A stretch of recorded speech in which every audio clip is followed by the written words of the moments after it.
Amen.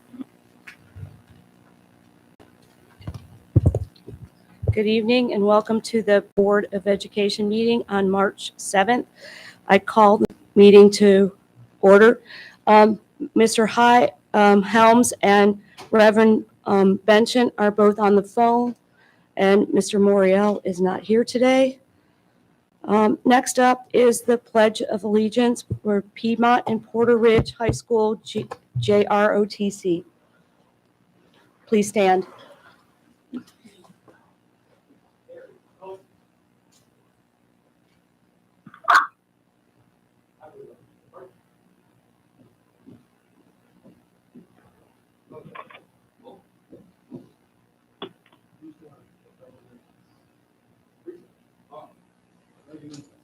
To the flag of the United States of America, and to the republic for which it stands, one nation, under God, indivisible, with liberty, justice, for all.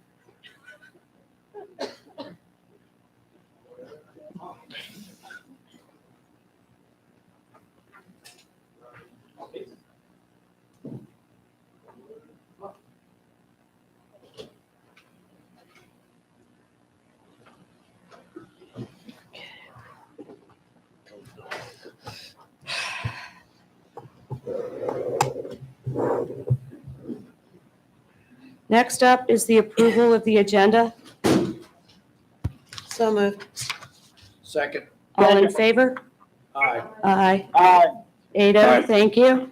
Next up is the John H. Crowder Service Award, Mr. Reverend Kirkpatrick.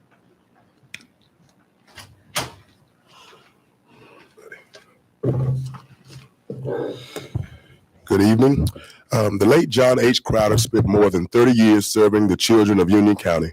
As a living tribute to him and his legacy, the Union County Board of Education awards the John H. Crowder Service Award every month to an outstanding high school student who is making a difference in their school and community. Students who receive this award are not only academically successful, but also have established history of community service. Tonight, we award the John H. Crowder Service Award for February to a senior at Porter Ridge High School. Jordan Mike has been involved in a variety of extracurricular activities during his high school years with service to his community, being at the forefront of all that he does. Jordan is a member of the varsity basketball team, the National Honor Society, and Beta Club. Jordan has earned more than 80 hours of community service during his time in high school. These hours include packing lunches for the Mecklenburg County Police Department and going into Uptown Charlotte and supporting the homeless with food, clothes, and other items. One project that Jordan is incredibly passionate about is the J. Mike Hoop for Pink Breast Cancer Awareness Yearly Fundraiser. Jordan started this fundraiser in 2018 as a tribute to his grandmother and has continued every year. So far, he has raised over $7,000 that has been donated to various breast cancer research and support organizations. Just recently, the varsity basketball team was asked to attend the Book and Brackets kickoff pep rally at Poplar Elementary. Jordan was asked to speak to the students about the importance of reading. Jordan told the 3rd, 4th, and 5th graders that they should always read because it is important and will help them with their future. His favorite book in elementary school was The Diary of a Wimpy Kid. I think we all have heard that book before. Jordan plans to attend North Carolina State in the fall. Board members, please join me in congratulating Jordan Mike as the March 2023 recipient of the John H. Crowder Service Award. Good job, young man.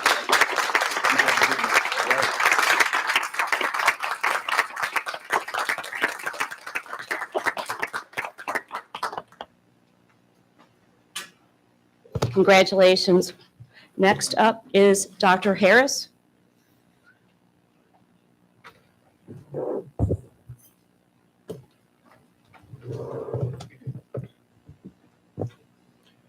Good evening. We are pleased to recognize 2 outstanding employees who have been named UCPS Influencers for March 2023.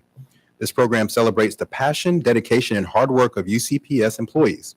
Each month, our staff members, students, families, and community members nominate a UCPS employee to be recognized for the positive influences they've had on our organization.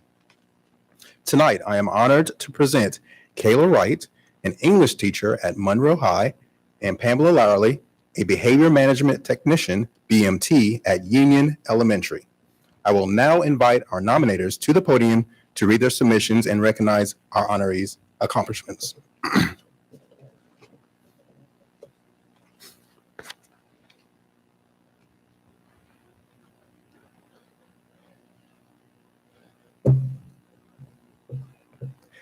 Good evening. I'm Tyree Marsh, a student at Monroe High School. Miss Wright, will you please come forward and join me with you? Okay. Miss Wright has been an incredible source of inspiration for me. She has a passion of teaching and she loves all of her students and staff. She is the glue that holds all of us together, and I'm thankful to have her in my life and our students' lives.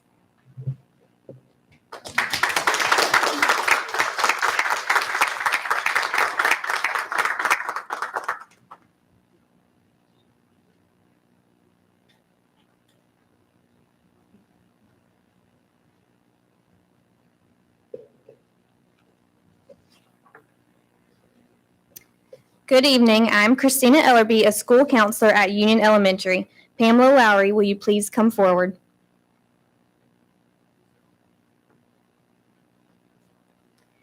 Mrs. Lowery is an inspiration to all of us at Union Elementary. Every day, she is pulled in a million different directions and does it all effortlessly.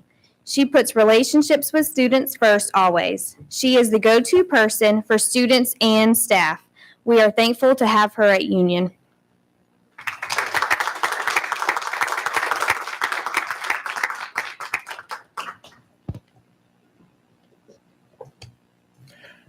I will now read the UCPS Influencers Proclamation from the Board of Education and Dr. Houlihan. Whereas the Union County Board of Education values the hard work of each employee within the district. Whereas performance is an essential part of district operations. Whereas Kyla Wright and Pamela Lowerly exemplify performance, dedication, teamwork essential to the success of the district and its students. Now, therefore, we, the Board of Education for Union County Public Schools, and Dr. Andrew G. Houlihan, Superintendent, hereby proclaim Kyla Wright and Pamela Lowerly as the UCPS influencers for the month of March 2023. Congratulations.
Okay. Next up is public comments. At every regular meeting of the board, up to 60 minutes has been allotted for public comments. The board will not respond to public comments. However, a member may ask the chair that a member may ask that the chair obtain clarification. Residents, parents, students, and employees of the district will receive priority on the list of speakers. If a speaker is not present when his or her name is called, the opportunity to speak will be considered waived. Only persons signed up may speak. Speakers may not give their time to another person or have someone else speak on their behalf. Speakers may address the board for a maximum of 3 minutes. The board will not hear in open session 1, complaints about the performance of school personnel, 2, personnel issues, and 3, confidential student issues. Should a speaker wish to seek information or share items that may not be shared during public comments. Members of the UCPS cabinet staff are available to address your concerns or provide information. Cabinet staff members are seated at the table to my left.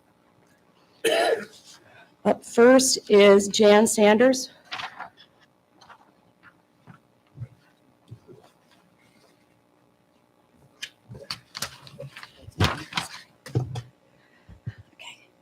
Hi, Board. I'm Jen Sanders, she, her. Good evening, Board. I'm here tonight because I made a promise to my kid, who, by the way, is the bravest person I know, that I will show up for them every single time. I come to these meetings every month, not for me, but for him and the thousands of LGBTQ+ students in the district.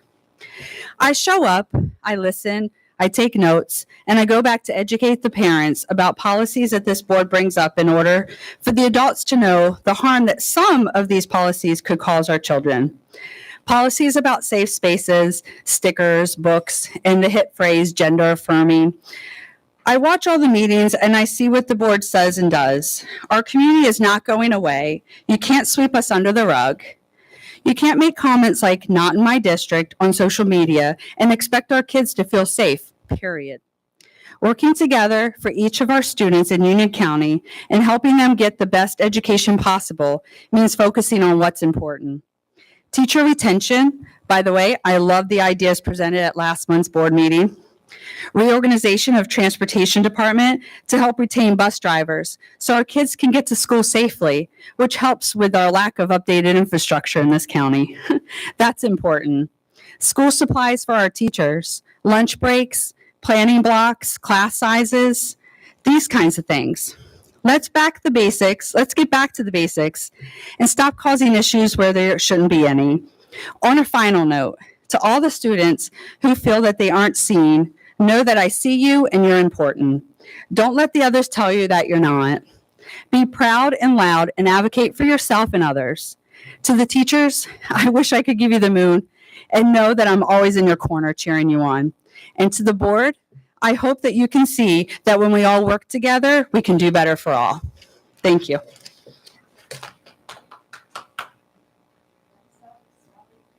Sorry, next up is Sally McAtee.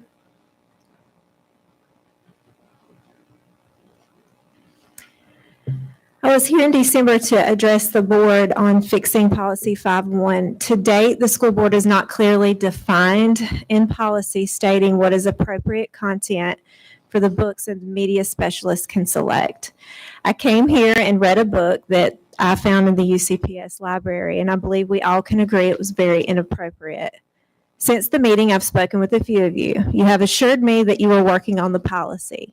Gary Sides presented one that was very well and clearly explained inappropriate content. Sadly, you decided to put off creating that policy due to a bill that is being worked on at a state level.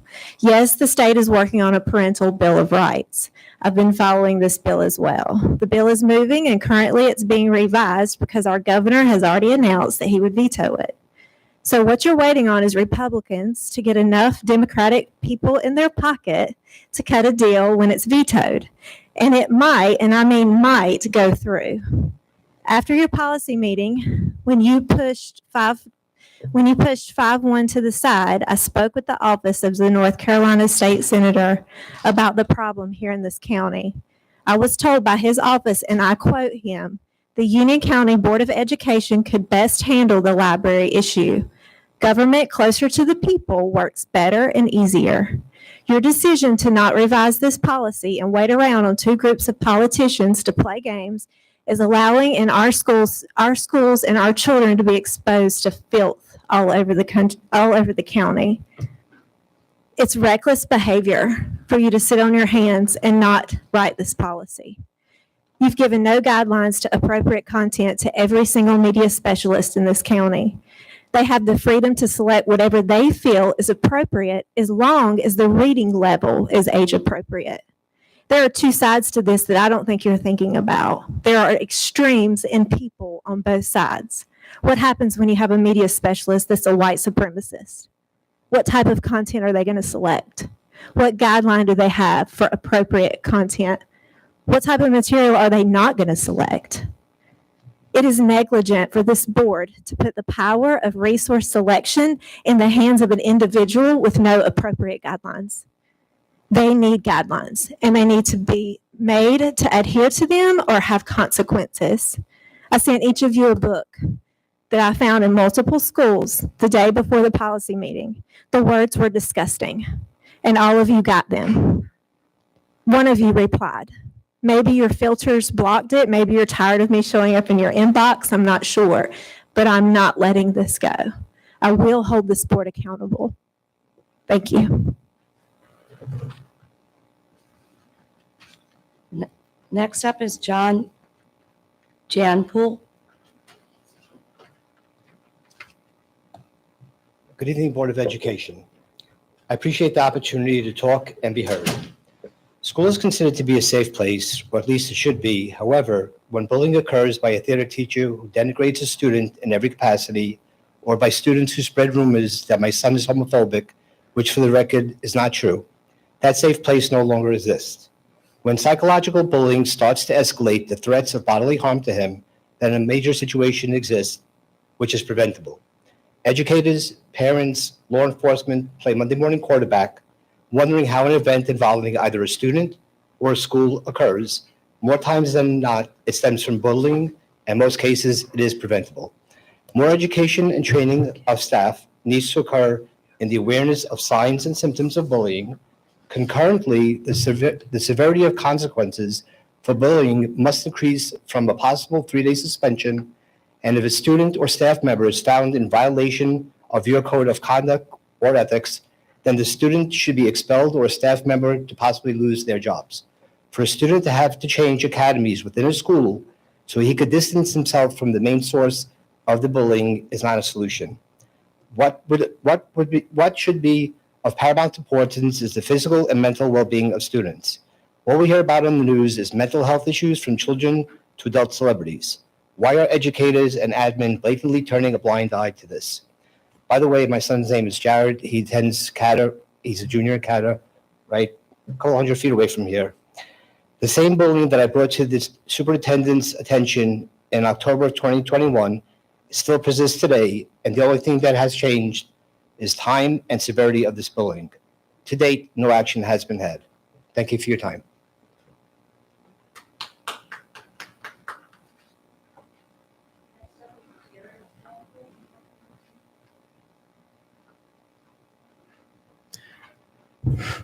Hi, I'm Jared. I am the kid of guy who just spoke here.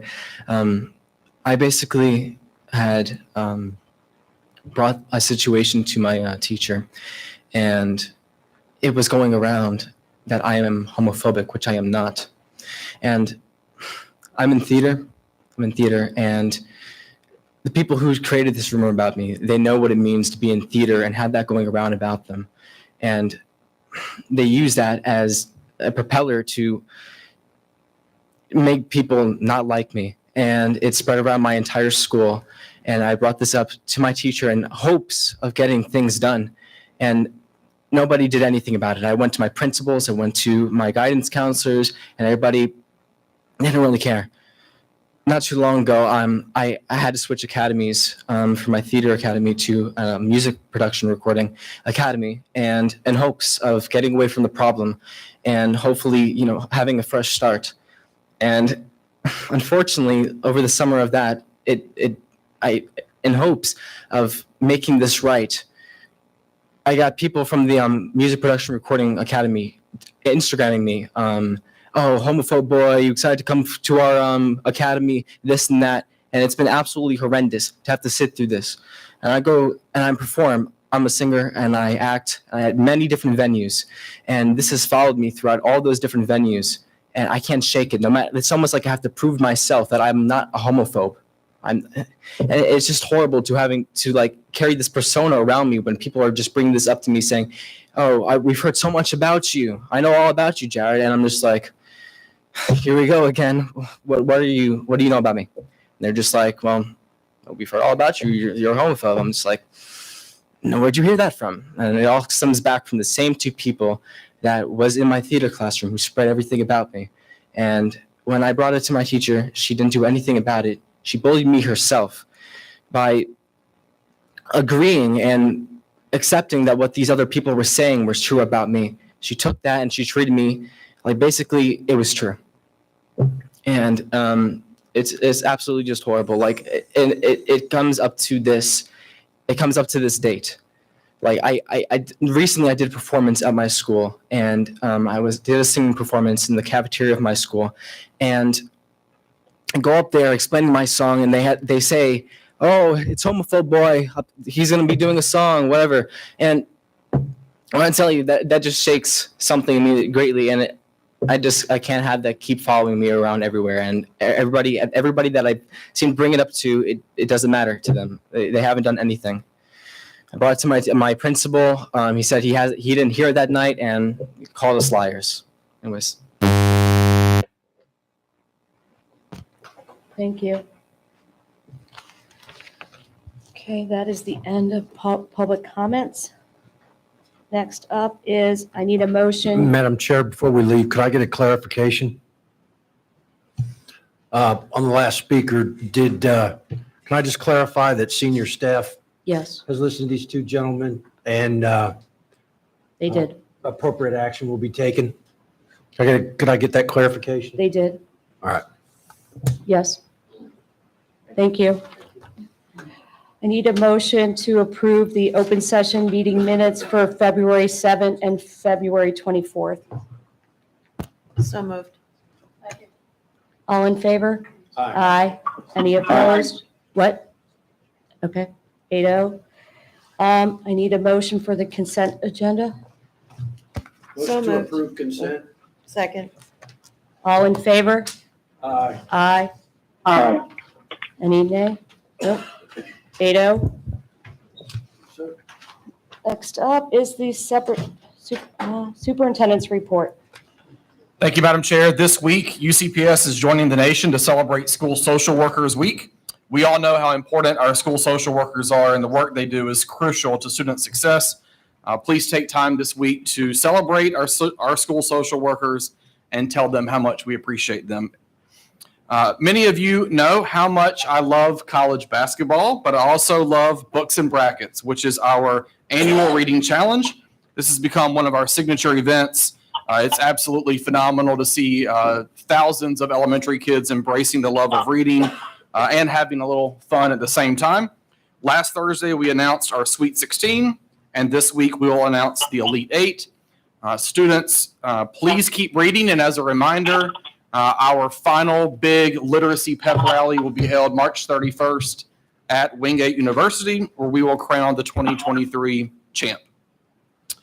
UCPS is hiring. If you want to teach, please come out to our career fair on March 25th from 9 a.m. to noon at Weddington High School. There will be opportunities to meet administrators and to have on-site interviews. And finally, we recently celebrated 2 members of Team UCPS who won awards for their work in career technical education. Congratulations again to our CTE director, Brian Davis, who was named the North Carolina CTE Administrator of the Year last week. Mr. TJ Colbrenner of Cuthbertson High School was named the UCPS CTE Teacher of the Year. And there he is. And I want to say a big good luck to Mr. Jay Parker, who is a state finalist for North Carolina CTO of the Year. And he will hopefully get that news tomorrow at a statewide conference. So Jay, good luck to you. We're proud of you. No pressure.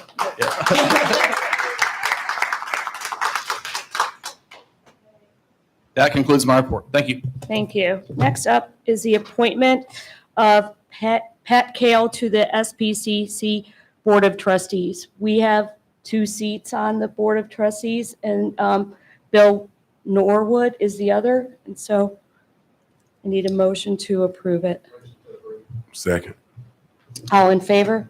Aye. 8-0. Aye. Aye.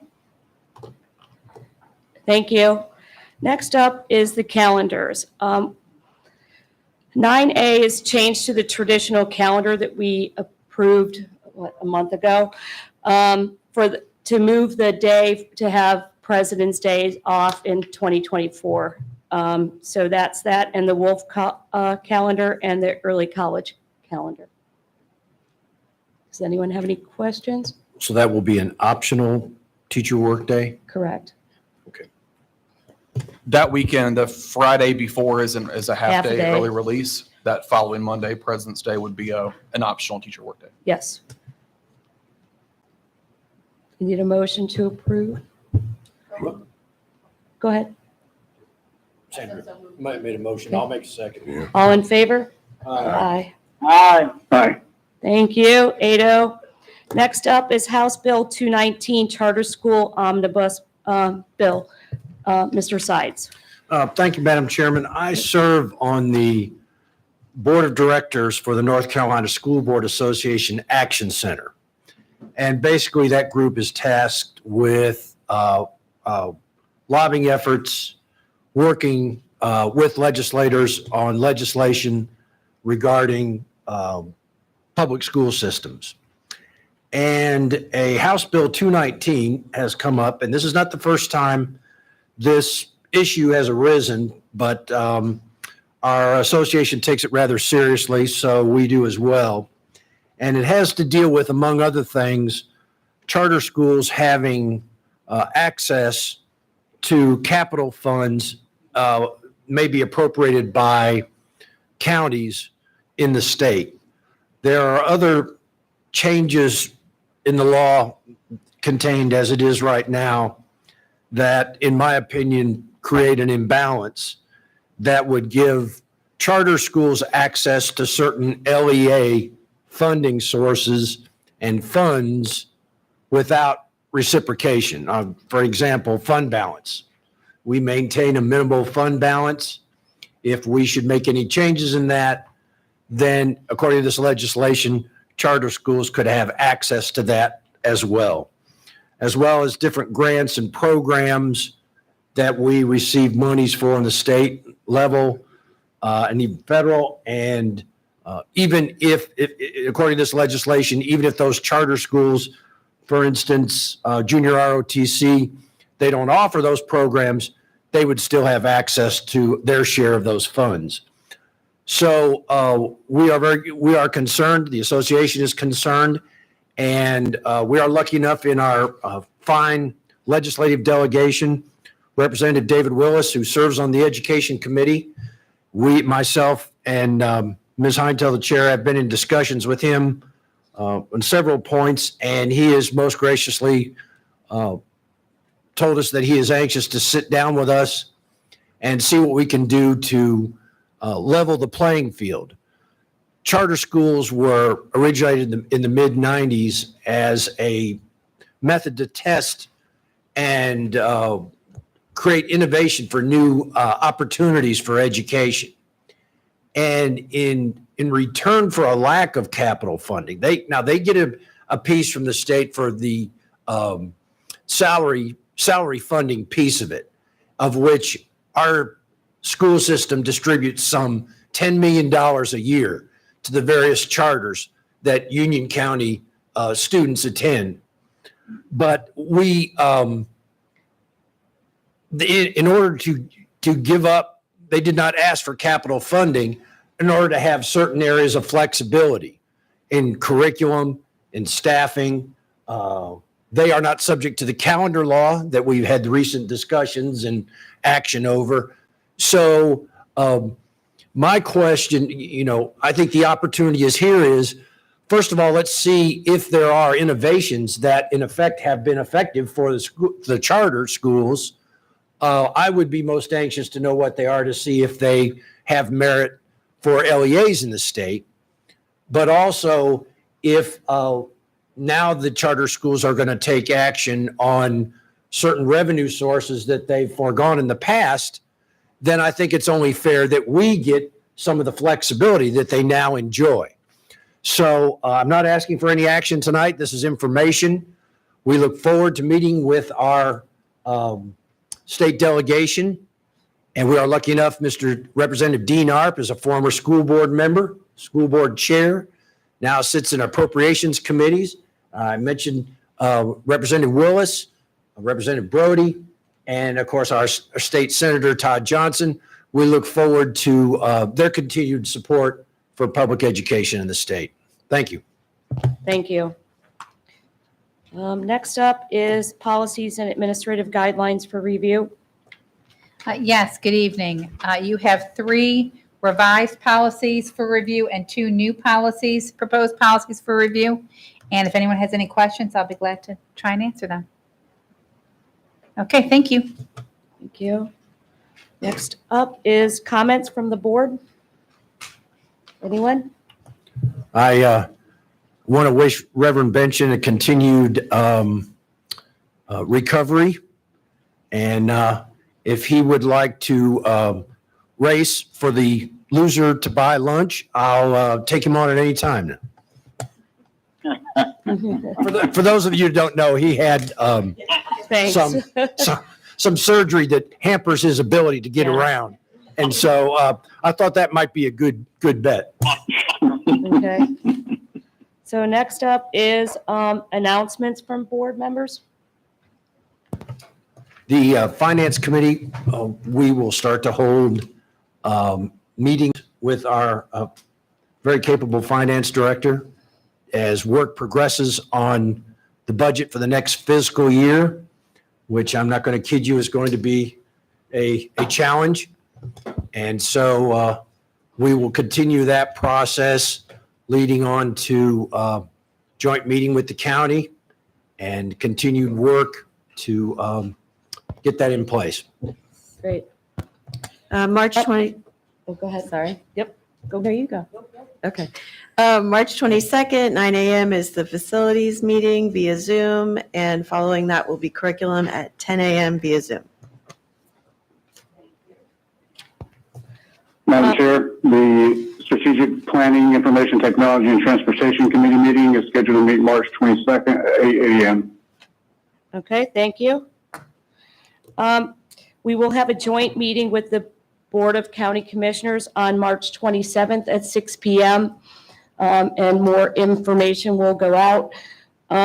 We have a policy committee meeting on March 21st, 8 a.m. Zoom. And nothing else, I would adjourn. Motion to adjourn. Yep. Second. All in favor? Aye. Aye. Aye. Thank you, everyone.